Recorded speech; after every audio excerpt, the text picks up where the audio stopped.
एक कुम्हार की लड़की का रिश्ता राजा के लड़के के साथ पक्का हो गया। उस लड़के के साथ जिसकी विवाह के दिन ही मृत्यु होनी तय थी। दोनों तरफ से विवाह की तैयारियां जोरों शोरों से होने लगी। दिन बीते और आखिर वो दिन आ ही गया जब राजा के लड़के का विवाह कुम्हार की बेटी के साथ होना था।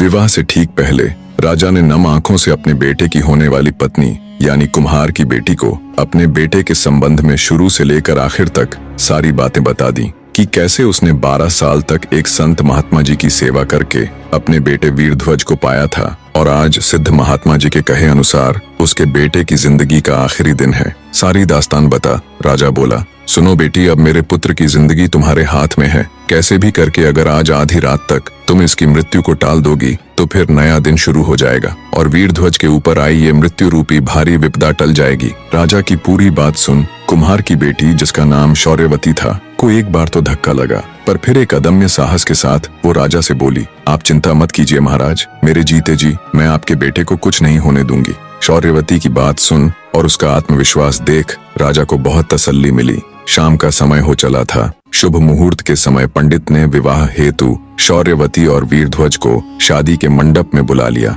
और मंत्र पढ़ने लगा। तभी एक सांप फुफकारता हुआ राजकुमार वीरध्वज को डसने के लिए वहां आया। सांप जैसे ही उसके नजदीक आया तो चौकन्नी होकर बैठी शौर्यवती की नजर उस पर पड़ गई। उसे समझते देर न लगी कि ये सांप उसके पति को खाने के लिए ही यहाँ आया है। उसने अपना हाथ आगे बढ़ाया और सांप को पकड़कर उसके मुख को अपने एक पैर के नीचे दबाकर बैठ गई। ईश्वर की मर्जी कहो या उनका चमत्कार, वहां मौजूद किसी भी व्यक्ति की नजर उस सांप पर नहीं पड़ी। कुम्हार की बेटी सांप के मुख को अपने एक पैर के नीचे दबाकर बैठी रही। कुछ देर बाद उस सांप की पत्नी वहां आई और कुम्हार की लड़की से बोली, मेरे पति को तुम क्यों अपने पैर के नीचे दबाकर बैठी हो? कृपया उसे छोड़ दो, अन्यथा इस हालत में उसके प्राण निकल जाएंगे। नागिन की बात सुन शौर्यवती बोली, तुम्हारा पति यहाँ किसी की भलाई में थोड़े ही न आया था, वो मेरे पति को डसकर उसके प्राण हरने के लिए यहाँ आया था। अगर मैंने उसे छोड़ा तो वो फिर से मेरे पति को डसने की कोशिश करेगा। तब नागिन बोली, नहीं, अब वो ऐसा नहीं करेगा, मैं वचन देती हूँ,